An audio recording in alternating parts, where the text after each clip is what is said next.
Today I'm going to be reviewing the current item balance in the game because after the patch a lot of stuff has changed. So ever since the recent patch to change all of the Seekers to Storm items, I've noticed that my runs have been feeling way easier. It should be obvious that it's easier because obviously when bad items get made better, that's what's going to happen. But I'm just wondering, is it too easy? So because of this, I'm going to be looking into things a little bit because obviously I'm going to do some research before coming to conclusions.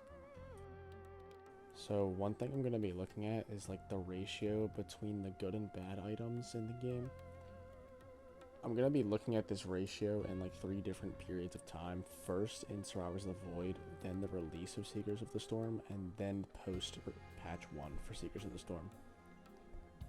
Something to note is that I'm looking at this from an Eclipse 8 perspective because that's what I usually play on. And I'm not going to be including anything that doesn't come out of regular chests or chant shrines or multi-shops. So like no lunars, no equipments, no boss items, no void items, just regular chest pool. In Survivors of the Void, I found there to be a pretty even balance between good items and bad items. Survivors of the Void is probably just the most balanced version of the game, like the most balanced item pool that there's ever been, I feel.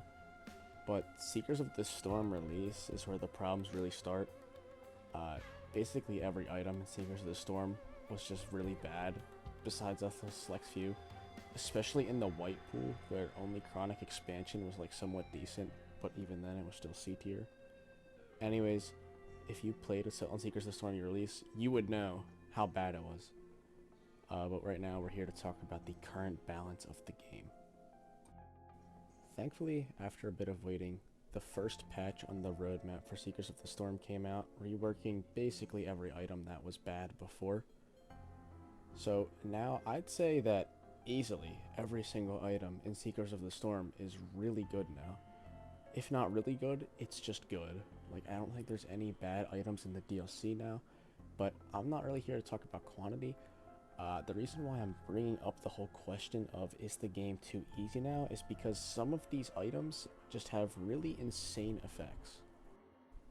So the first item I'm going to bring into question here is the Elusive Antlers. Now obviously everybody knows how terrible these things were before, but these are just one of the best items in the game now, so I'm going to read the description. So what they do is they increase movement speed by 7%, plus 7% per stack, and it spawns orbs of energy nearby every 10 seconds, minus 10% per stack, giving plus 12 movement speed up to 3 plus 1 stack times for 12 seconds.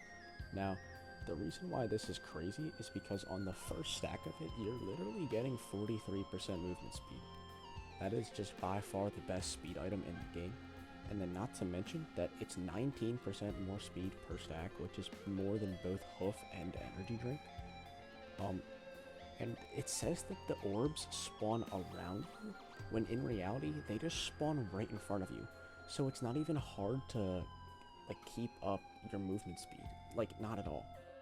The next item I'd like to bring up is Growth Nectar, and the way this works now is just so overpowered because before you needed to have all 4 buffs to get it going, and not everything that was a buff was even counted as a buff before, but now everything in your buff bar is considered a buff. But on top of that, the reworked functionality of this item is crazy, so I'm going to read off what it does. So it grants 7% plus 7% per stack increase to all of your stats for each buff, up to a maximum of 4 plus 4 per stack buffs. So what that means is that if you have 4 buffs, which by the way is really easy to do now, you're gaining a 28% increase to all of your stats, which is nearly 3 Irradiant Pearls. Like, that's really insane if you think about it. But there's actually something crazier about this item if you have 2 stacks of it. So since it not only doubles the effectiveness of each buff on the second stack, but also doubles the amount of buffs that you can actually have, you're going to get a 112% increase to all of your stats, assuming you have 8 buffs. That is almost 12 Irradiant Pearls Like, I think that number speaks for itself with how crazy that is. Like, even just on one stack, the effectiveness you get out of this item is so crazy that it can turn runs around instantly. Like, this item is easily in the top 5 best items in the game, I'd say. Another item I'd like to talk about is the Unstable Transmitter. Believe it or not, there's still a lot of people overlooking this item despite the changes that were made to it, so I'm just going to read off what it does and then describe why it's good afterwards. So, falling below 25% health gives you a 75% maximum health as a temporary barrier, and you gain a dimensional aura for 8 seconds that teleports away enemies, and it recharges every 45 seconds. So obviously the description does not do this item justice because the actual functionality of it is way more than what the description says. So one of the reasons why this is an S tier item, and honestly one of the best items in the game, is that it is just an infinitely rechargeable elixir when you really think about it. But not only that, is that it actually goes before your elixirs and your watches. So what that means is that if you have an unstable transmitter, you will never use elixirs or watches basically, because this recharges every 45 seconds. By the way, this cooldown is way too short, it needs to be way higher. But this is literally an elixir on a 45-second cooldown.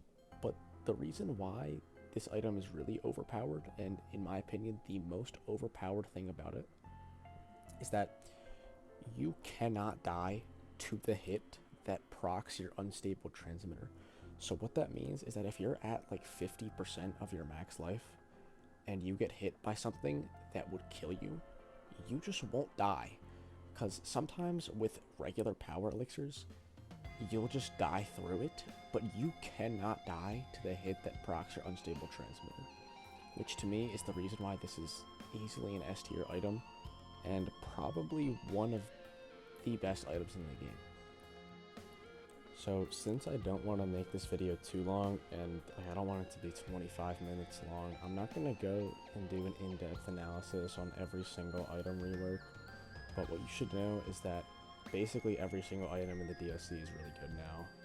If you do want a more in-depth analysis on every single rework, I am going to be tier listing every single item in Seekers of the Storm in another video.